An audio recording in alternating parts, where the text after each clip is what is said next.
Hello and welcome. I'm your host, Elizibar. This is Knights of the Golden Sun. So I've only got. I did a review of issue 1 like a year ago or something. And I got issues 2, 3, 6, and 7. So I'm missing 4 and 5. And I wish I had them, but I don't. So I read what I got. And before we get started, I got a story time. So I got issue 1 from. I don't remember where I got it from. But issues 2 and 3. I probably got it from the publisher because I got issues 2 and 3 directly from the publisher too.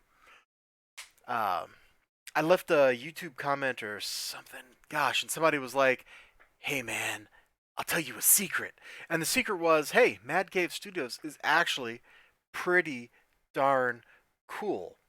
And so I reached out to them on Facebook, and I don't know if I should be telling this, but this is a good customer service story, so I have to tell it. So I reached out to them on Facebook. And I was like, "Hey, do you got any more of 2 and 3? My store didn't get them in. I asked, and they're like, "Oh yeah, hey man, if you send us blah blah blah amount of money, which was just like the cover price and then like some shipping or something. It wasn't outrageous or crazy or anything like that. We can totally get it to you." So, I did that. They were totally sweet.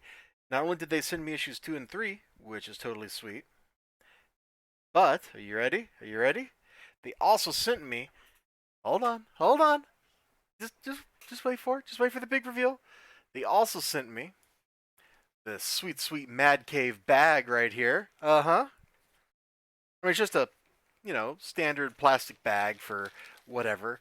But they sent me that. They threw that in, and they threw some swag in. So I got a bookmark and is that a sticker? I think it's a sticker. Let me just open this up and see for sure. Because why guess when you can actually find the answers out? Yeah, so we got this sweet, sweet vinyl bookmark. That's unusual. Usually a bookmark is just cardboard. And yeah, this is indeed a sticker. I see where it'll separate right there. So they sent me some swag. How cool is that? I mean, that's better service than an actual comic book store gives. you know? It's crazy. So, like a month later, I was waiting until issue 4 came out or something. And then I was going to buy like issues 3 and 4, and then I heard from somebody they were going to open a store.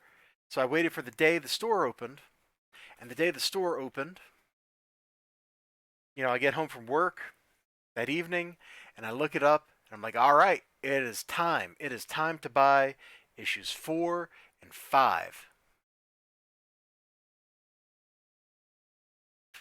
They were sold out. People had gotten on. There was this mad rush to buy them. I don't even know what these things go for on eBay. All right, so that's story time. Issues 6 and 7 right here. Actually, those were just for my store.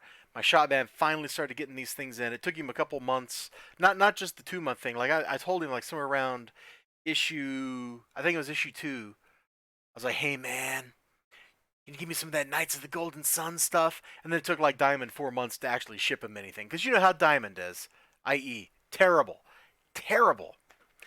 All right, so that's my how I got the book story. What about the book? If you remember my review of the first issue, I'm not super enamored with the art.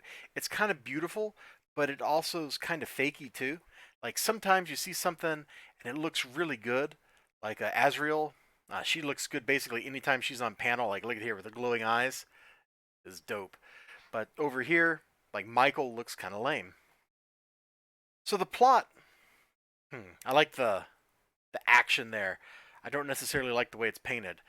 So the plot is in the first issue, uh, Michael was like, "Man, I love my brother. I'm gonna go talk to him, see if I can redeem him, see if he can come back to the light." And so he goes and talks to Lucifer. Then Azrael, Angel of Death, Miss. I'm wearing black back here. Uses some kind of power, zops them both. It's like a zot and a zap at the same time. and erases their memories. And so now where we're at here in this comic, this is Michael, but he doesn't know that. He's going by Matthias. Uh, he's her lover. She's basically controlling him. Lucifer is renamed to Lucian, and he's going through the same kind of thing. He's having his own little earthly journey. And that's the essential story of how this starts. Now, you're like, okay, well, that doesn't sound too interesting. That's just like, what? You've just described a character to me. Okay, give me some time. This is 4 issues of a comic book I'm reviewing here. This is going to take time. Also, I have apparently cut myself somehow while reviewing this, and now I've got blood going everywhere, so this is fantastic. So we'll have to do this review with, yeah, I somehow got a paper cut. I got a paper cut from a comic book, from flipping this open and showing you stuff. I don't know how this works. So I got to step back and kind of, like we talked about the art. Sometimes it's cool, sometimes it's not. The painterly thing, sometimes it works, sometimes it doesn't. It's kind of hit or miss. Generally, it looks pretty good. It looks a lot better than some other books I've looked at. The digital effects applied over top are always pretty interesting. How did I even cut the front of my finger? Okay, it looks like it stopped bleeding. We can proceed with the rest of the review now. Uh, watch me end up with blood all over my comic books. Hey, these are the blood variants. There's some neat looking stuff. So the basic plot is from what issue 1, where they've gotten their memories erased, and this other angel Azrael is trying to do something. Now, what that something is, it's kind of revealed. She's taken Alexander the Great, helped him build his empire, stuff like that. Then he dies, which, historically, that's what happened. He either got drunk and died from drinking too much, or somebody poisoned him, or something. And then he expired right after building his empire, leaving no heir, sending the world into 200 years of Greek warfare. This whole story is set in that time period. That's like 300 BC or so. That's a long time ago. That's a long time ago.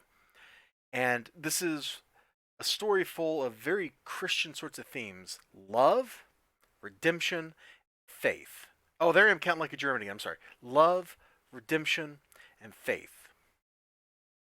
Those are the 3 things that guide this story. So you have fallen angels, you have the archangels whose faith is wavering, like Michael right here. You have ones who still believe, and so they all have to quest. They have to go through their journey to find the truth. So what is the truth? There's a long road to the truth. So the story goes around. You got Michael, Gabrielle. Let's see.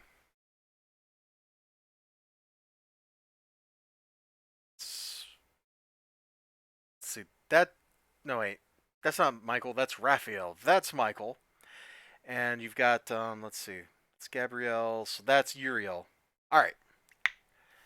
Oh, yeah. And this is Metatron, who is that's one of those weird things. Like, he's an angel that was a man or something like that, like in apocryphal stuff. I'm not like way up on that. So these archangels, they meet up with descendants from the house of David who join them. Lucian gets mixed up with the king of the giants. These are the old times when giants walked the earth. You got to remember, David made his bones killing a giant, right? David versus Goliath. I don't think you can be in Western civilization and not have at least heard the name Goliath. Well, there's some of Goliath's kinfolk eating people, because that's what giants do. Now, issues 4 and 5 must be the ones that deal with the City of Giants stuff. So I kind of missed out on that. And when we get back here in issue 6, the journey continues. The heroes are all meeting up, getting together. Fights are unfolding. They're not just like all physical fights, although there's some super cool stuff in them. There's also like conversational fights. Like there's definitely an aspect of social combat. Man, I told you she looked good every time she showed up in the book. She looks good every time she shows up in the book. This artist really liked painting her. Uh, Raphael has bound himself to some lady to watch over her for her whole life. That's something that Azrael and her followers are trying to prey upon.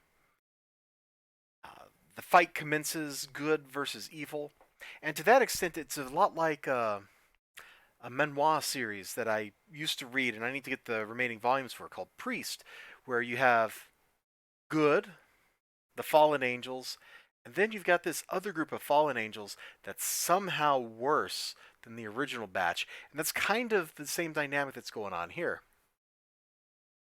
Because Azrael is definitely fallen, but she's also not following the first fallen, you know? So there's like stuff like that going on. Uh, it also it's very much thematically. It's a lot like the prophecy movies. I don't know if you've ever watched those. They got Christopher Walken in them. The first one is great. The other one's not so great, but still all right. The first one is great just for Christopher Walken's performance as the angel Gabriel. He's fantastic in that movie. It's awesome. But thematically, it's a lot like that.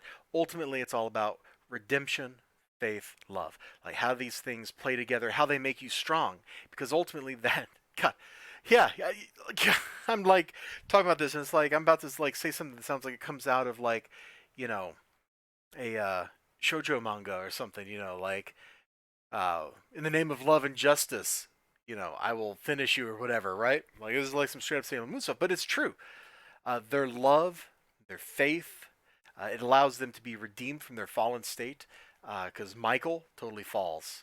He that's issue 2, and he gets out of it over the course of the book. Raphael, he's kind of that way. Uriel is going through her own journey that's like that. She's having a crisis of faith. There's a lot of that going on in this book, and they're all exploring what it means to be them, what it means to be loved, what it means to love, for that matter, from different perspectives. It's some heavy stuff from a book that, if you look at it, just looks like, oh, that looks cool. And the whole like this thing, the title's explained in the course of the book and stuff, and it's great. I have no complaints about this, except maybe a little bit of stuff about the art, because the writing outside of the first issue I remember being kind of rough, but once you get into the second issue and more human stuff starts happening, you see Alexander the Great. You're introduced to Shema or Shama. I don't know how to pronounce his name. Like you see these characters, and it adds a little touch of not realism, a touch of grounding to the story that helps build it up into something that's actually worth reading. Because now you have, you know, I'm going to use an incorrect term, demigods, or angels, whatever you want to call it, with all this power interacting with mortals. And how do they interact? What do they think about them? What do mortals think about them? It all just plays together, and it flows very nicely. It's a great series. I gotta find issues 4 and 5 or buy the trade, depending on what's the cheapest option. So if you can still check this out, I kind of recommend it. Although I can understand why you might be turned off thematically by it. But Mad Cave Studios did right by me. They did right by this book series. It is good stuff. Do recommend. You should check it out. You should check it out. I wish I'd read this and reviewed this a lot sooner, like back during the summer when the trade first came out, because I think that was like June or July or something. But it is what it is. This sat in my to-read pile for a long time. You all take care of yourselves. You have a great day. Remember to like, comment, subscribe, all that good stuff. And I sure hope to see you again next time. Until then, bye-bye.